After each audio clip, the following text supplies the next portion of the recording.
Shalom and welcome to another in our series of podcasts from Temple Beth a dynamic center for conservative Judaism in Los Angeles. This is a recording of Rabbi Avi Havivi's weekly Siddur class.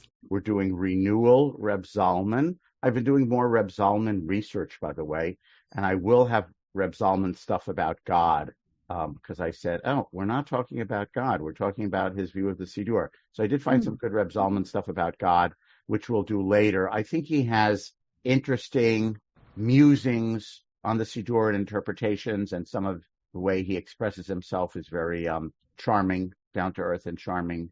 And so I want to stick for a while more with Reb Zalman's interpretations of the Siddur. It's good review for us because we really had not talked about like the paragraphs and the sections of the Siddur for, I think 3 or 4 years.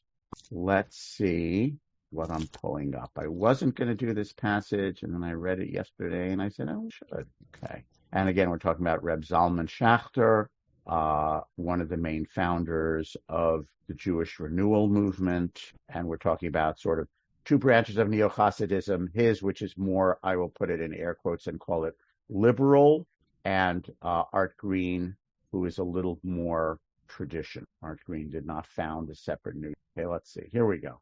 What we're going to look at, and we talked about this some, Reb Zalman has this narrative of how he's interpreting the Shema and the blessings of the Shema. That's what we're going to look at today, okay? And there's some interesting omission. Everyone loves to wax eloquent on the first one, right? About nature and creation, because that's what we're, as contemporary people, we find very captivating. By the way, the author of the Siddur also waxed eloquent of the 3 blessings around the Shema. That's the longest one, right? The most complicated with the most different parts literarily. So Reb Zalman too. So he says, the Shema and its blessings meditate upon 3 great themes in our human relationship with God: creation, revelation, and redemption. We've said that several times. I'm going to say that in, as I said before, in simpler English: nature, relationship or Torah, and history. We start out, we address God as the Yotzer, or shaper of light, creator of luminaries. That's creation. Okay. Then, second section, we say, he's giving you an overview first. We say, our ancestors trusted you and you taught them the laws of life, Torah and mitzvot, chukim and mishpatim. That's revelation. Then comes the Shema, which ends with, I'm the Lord your God who brought you out of Egypt to be your God. The paragraphs that follow thank God for redeeming us as a people. That's redemption, completing the triangle of God, Torah, and Israel. I think that's on the Beth logo. That's it's a stylized artistic representation of God, Torah, and Israel, I believe. We start with thoughts of creation. The poetry here stretches toward the cosmic. And the Ophanim, the planets turning in their orbits. So notice he made Ophanim into planets. Planets turning in their orbits. And the Chayot, holy beasts of the sky, constellations of the zodiac. So the Ophanim are the planets, and the Chayot is the zodiac. So here he's doing his interpretation into contemporary language. With thunderous noise, rear up toward the Seraphim, the blazing one, the galaxies, all in concert. Sanctify your name in dread and awe, chanting, Kadosh, Kadosh, Kadosh. Holy, holy, holy are you, Yah of multitudes. What's that a translation of? Hashem Tzvaot, Kadosh, Kadosh, Kadosh, Hashem Tzvaot. What are the Tzvaot in the first bracha? What are the multitudes? It's the heavenly bodies. So here he has it, Yah of multitudes of infinite diversity. The cosmos is filled with your radiance, right? So here's how he got contemporary views of astronomy to be a translation in the first bracha of the year. We say it 3 times. I'm going to skip that. The highest kadosh. What do these different angels say? Near the bottom of page 108. Baruch kavod Hashem mimkomo. Usually this is translated something like, blessed is the glory of God from God's place. Mimakomo, from God's makom place, is the highest place, where God is really at home. But there we haven't got any connection. What would they call that in Kabbalah? Either Keter, the highest Sphira, crown, or Ein Sof, meaning God's Makom is somewhere beyond what we can conceive of. Rambam would agree with that also. God is outside of the universe. Baruch Kevod Hashem Mimakomo, God's Kavod and God's place. So here Reb Zalman interprets, God's Makom is someplace beyond. We have nothing to be able to say about. Keter, Ein Sof, God Maimonidean God outside the universe, the ineffable, whatever you want to call it. Kavod, the glory of God, is the part that we can handle somehow. By the way, Kavod, if we go back to Bible, to our very beginning in April 23, the Kavod is the representation of God that was believed by the Kohanim to live in the Mishkan, meaning God's Kavod is God's presence in our world. That's the part that we can handle. But that glory has to be nimshach, pulled down through the world. That's a Kabbalistic concept, that we have to pull down God's presence to us. Baruch is the process by which it's drawn down. So God's kavod, which is something more accessible to us, is brought down from God's makom, right? And the bringing down is Baruch. He's going to talk about Baruch in a moment. We are saying, let there be, oh, I love this word, an effulgence, a radiance shining forth. Let that kavod, that reflection of God, the reputation of God, be drawn down to us. So when we look at anything, we can say, oh, here is God, but disguised now in this way. Chabad and some other Hasidim say, this is where he's neo-Hasidic, God is everywhere, but God is in malbushim, or garment, right? Everything is a mask or a disguise behind which is God, if only you know how to look. Everything is evident, every person. Baruch, I'm going to read that. Let that kavod, that reflection of God, the reputation of God, I'm going to say image of reflection is a good word, be drawn down to us. So when we look at anything, we can say, oh, here is God, but disguised now in this. Baruch, blessed, as we said above, has to do with knees, right? Birkayim is knees. It means we bend the knee, literally. Superficially, it might mean we bend the knee. But Baruch also calls to mind the word brecha, or pool. Just as we can draw water down from a higher place to a lower place, so can our prayers draw godliness down to our level of existence and understanding. It's as if our prayers were bringing it all down from that exalted place of aloneness and beyondness all the way down to our level of existence. So we had the galaxies at first, we consider the heavens, and that's our metaphor for the servants of God. Again, in my backyard, I look at the leaves on the tree. What I look at, because I can't see constellations in the morning. I do try to look at the stars at night. I do try to go outside from the stars. Okay. And Baruch Kvod Hashem Imkomo is we are drawing down a reflection of God. That's the kavod from God's makom, which is something beyond. Okay. And we draw it down, he's saying, by recognizing the godliness in everything around us. Then we say, Le'el Baruch Mimot Yitenu. Let us offer pleasant things to that God who has been drawn down. Let us offer you pleasure and worship, as the angels do. For God alone is way beyond the world and holy. So we're in the highest world. Doer of great things. He translates Poel Givurot as condensing and focusing, the tzimtzum process of God withdrawing God's self to make way for the created world. Oseh Hadashot, praising God for constantly renewing everything anew, and so on. We end with praising the one who renews in goodness each day and always the work of creation. Again, drawing God down to our level of understanding. God, we can't fathom. The sun, that there's light. I brought it down. Okay? Or Chadash al Tzion Ta'ir. Here he betrays his renewal politics. At that point, I say, I'm reading it not to agree or disagree, but to not censor it. Oy, please, Ribono Shel Olam. When I look what's coming out of Eretz Yisrael, please, Or Chadash al Tzion Ta'ir, shine a new light upon Zion, and let us merit that light soon, dear God, please. We need it soon. With the blessing that ends this first section, Yotzer HaMeorot, creator of luminaries, we conclude our meditations on creation. The second theme that runs to the blessing, second bracha, and surround and embrace the Shema is revelation.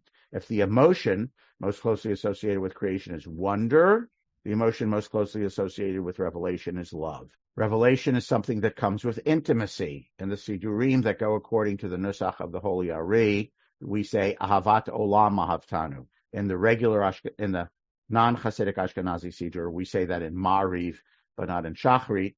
In the Hasidic Siddur and Sephardi Siddur, we say that morning and eve. We don't say Ava Rabbah, we say Ahavat Olam.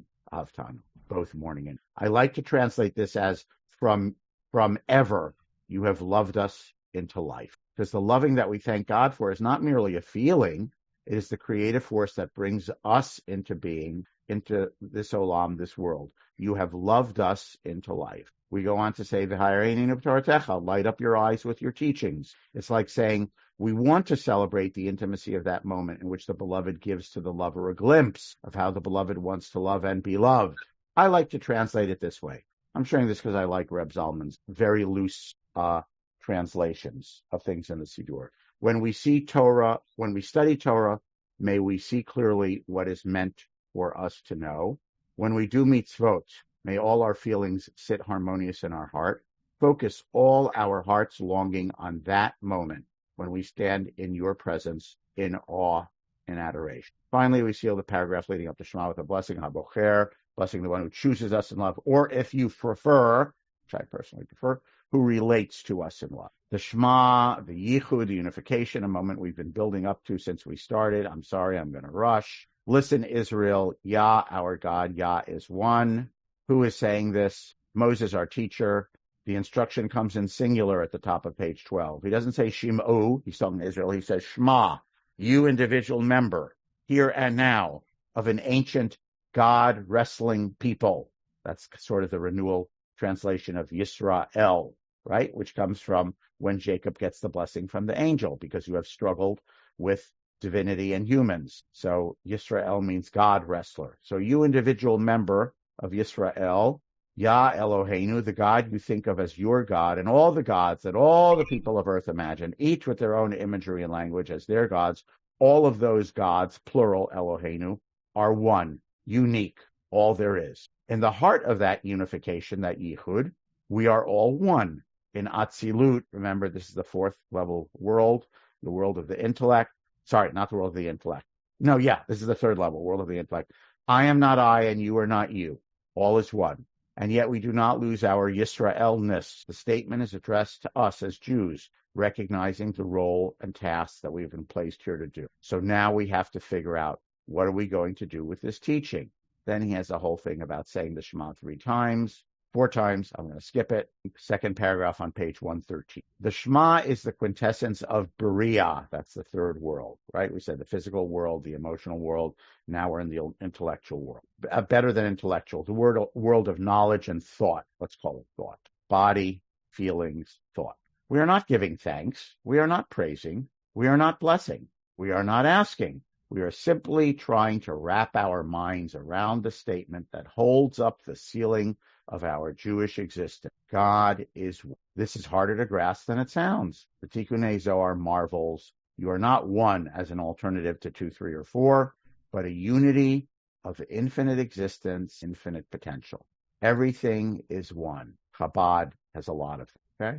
And the appearance to us that everything is separate and you and I are separate is an illusion. It's like looking at your thumb and your pinky and saying they're two different things that are not connected. That's a shallow view based on not seeing the whole hand or the whole body. It's not a lie. It's superficial and thus incomplete. The complete view is everything is one. Hard to grasp. So he says it's the world of thought. We're thinking about it in the Shema. Has some interpretations of the first paragraph. Do that. I'm not going to do that. Near the bottom of the page, on a thematic level, the Shema moves us from love, with which the Ve'ahavta begins, to the section's final theme of redemption. At the Ani Hashem Elokechem Asher Hotzeiti Etchem Me'eretz Mitzrayim. I'm the Lord your God who took you out of Egypt, and we continue to celebrate in the paragraphs that follow, about which I want to point out he doesn't really say much in this passage. Seems not all that interested in Emet V'Yatzi. There are times when I don't know how long I can hold on to that Echad, that one. The paragraphs of the Shema can take me back into the stories, distracting me from the precious moment of unity, the meditative oneness with all things. That's why we cover our eyes on the first line. It's supposed to block out distractions. It's meditational. You're meditating on the oneness of all things in the first line. The paragraphs that follow the Shema can seem like unnecessary verbiage.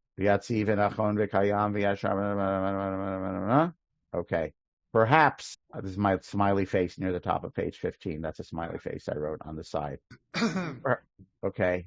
The Zohar makes a whole geschäft about the importance of these 15 adjectives, but in their zeal to provide the Shema with a proper setting, the rabbis may have detracted from its depth and simplicity. It's a polite way of saying all this v'yatziv v'nachon v'kayam v'yashar. Who needed it, and why did they have to spoil it, and why couldn't they just have left you Shema Yisrael, maybe v'ahavta, then going right into the Amidah? That would kind of make the most sense conceptually, right? I was in the world of thought. I'm contemplating the oneness of God. Then I go into the world of soul and I have my personal audience with God. Notice, if my time is limited or I'm swept up in the Shema's final words, I am Yah, who is your God, the one who freed you from oppression to be your God. I am Yah, who is your God. Emet, that is the truth. And I'm really feeling that. If his time is limited, he's really feeling it. Then I skip the intervening material between the Shema and the Amidah. Instead, I simply say, Misha ga'alet ha'avot, hu yigalet ha'banim. The one, Yah, who saved our ancestors, may you soon bring us redemption to us also. And I say the final blessing, Baruch atah Hashem ga'al Yisrael. That would be pretty interesting, huh? Shema Yisrael Hashem Elokeinu Hashem Echad, Baruch Shem Kavod Malchuto Leolam Va'ed. Maybe then, V'ahavta Hashem Elohecha b'chol avcha b'chol nafscha b'chol meodecha. Ani Hashem Elohechem, asher hotzeti etchem me'eretz Yitzrayim liot lachem Elohim. Ani Hashem Elohechem emet. Misha ga'alet ha'avot, hu yigalet ha'banim. Baruch atah Yah ga'al Yisrael. Rabbi Zalman says, when I'm short on time, that's what I do. And then I'm right into the Amidah. And some of us sitting here might say, I like that idea, right? I certainly want to say, the way he describes his interpretation, it makes total sense, right? Second paragraph of the Shema, what does that add? Tzitzit, what does that add? Now, of course, that does add lots of things, but in his formulation of, I think I'm going to stop sharing to each other easily. In his formulation, his interpretation of these prayers, by the way, and this is where the Renewal movement as an official movement with a capital R, meaning Reb Zalman Zal, Michael Lerner, Art Waskow, these were the luminaries and thinkers of the Renewal movement. They're all gone physically. One piece of Renewal is, it's not strictly speaking a halachic movement, right? He's not a conservative rabbi, and he started out as Chabad rabbi, but he left Chabad in the 60s, right? And he's not saying you have to be halachic. You're supposed to say the whole Siddur. Notice with his short Gal Yisrael, he respects the framework. He doesn't skip it entirely, but it seems like, at least in this description, he is very enamored, Reb Zalman Zal, very enamored of the nature stuff, which rolls it into the unity of God, us contemplating, trying to wrap our mind around the unity of God and how we get from God's makom, which is out there somewhere, to God's kavod, which is down here somewhere. Okay, how we draw down from God's makom to God's kavod. I'm contemplating God's unity. I am filled with love or attachment because of how God relates to us. I want to relate back to God. Hey, thank you this is truth, emet. Thank you, God, for taking care of the ancestors. So will you take care of us? Now I'm ready for my audience with God. So that's kind of how this is one version, right? He says, if I have time to daven the long way, I daven the long way. He has a chapter on what if you only have 20 minutes. I think this would be part of the what if you only. Okay. I am going to pause to take 2 or 3 minutes of comment. Yes, Terry. So I just want to clarify, when you say we're getting ready for the audience with God, that is the Amidah. Correct. And we'll go on next time. And I think we'll wrap up with that with my 4-week break for surgery and recovery, not because I'm going on vacation for 4 weeks. I'm going to lie down on my sofa for 4 weeks. That is the highest world, the world of soul. And we'll look next week at Reb Zalman's English interpretation of the Amidah, and we'll wrap up with that. And then we'll do more Reb Zalman stuff about God after. But correct, the audience with God is the highest world, the world of Atzilut, emanation, or soul, when our souls connect with the gods, or we're striving to connect our soul. And you can see how he has teed it up for you. And you can see that in the way in which I'm not saying this is the interpretation, or it's my interpretation, or it's your interpretation, or it shouldn't be, whatever, dealing with what we read today. You can see how in Reb Zalman's interpretation, the Shema, first line or two, kind of tees it up for the Amida. All the other stuff in between is a distraction. If you do the mitzvot, I'll bring the rain, right? And I establish a system of ritual, tzitzit, so that you'll remember God. All that is kind of a distraction because I got focused on God with the Shema. Why get sidetracked? Why not roll right into the audience with God? I think that's kind of that's kind of what I'm reading into his interpretation. It's almost as if he has a long time to daven, he davens all the stuff, but there's a part of him that wishes that it weren't there. Especially v'yatziv v'nachon v'kayam v'yashar. Right. 50. Why do we need 15 adjectives? The Zohar tells you something about the 15 adjectives. I just think it's kind of unnecessary verbiage. That's what Reb Zalman. Okay. Renewal, right? Renewal as a movement. Renewal means not just, by the way, I read something about Reb Zalman's career, and in his 40s, 50s, in the 40s, 50s, and into the 60s, he thought of his process of restoration. He thought, so much was lost with the Hasidic Rebbeim from Europe, and we're trying to restore some of that spark and vitality to Jewish life. And then as his thought shifted, which his thought shifting had to do with encountering other religions and thinkers from other religions. There was some psychedelics experimentation involved also in the 60s and all this. The project shifted from restoration, which just means bringing back what was, to renewal. Renewal means refreshing, right? Like you're going to redo your kitchen, you're going to put in, different knobs, and you're going to paint it a different color. It's not the same old thing, okay? You might take out a cabinet. You might put in a cabinet, okay? I'm just saying because I wasn't suggesting to anyone. I'm just looking at a kitchen. So that's what popped into my head, right? So that's renewal. You're not just restoring. You're saying, you know what? I want to declutter something. I want to bring something new in, okay? I want it to look different. I want it to feel different. Certain things thoughtfully, okay? And that's what makes it renewal. Terry. May your restoration and renewal be an easy process. Amen. 2 weeks from today, God willing. But hopefully we'll see each other next week. Be Torah, stay healthy. See you then. You have been listening to another in our series of podcasts from Temple Beth Am, a dynamic center for conservative Judaism in Los Angeles. If you enjoy these podcasts, we invite you to write a review on the Apple Podcast site or wherever you get your podcasts. For more information about Temple Beth Am Los Angeles, go to tbala.org.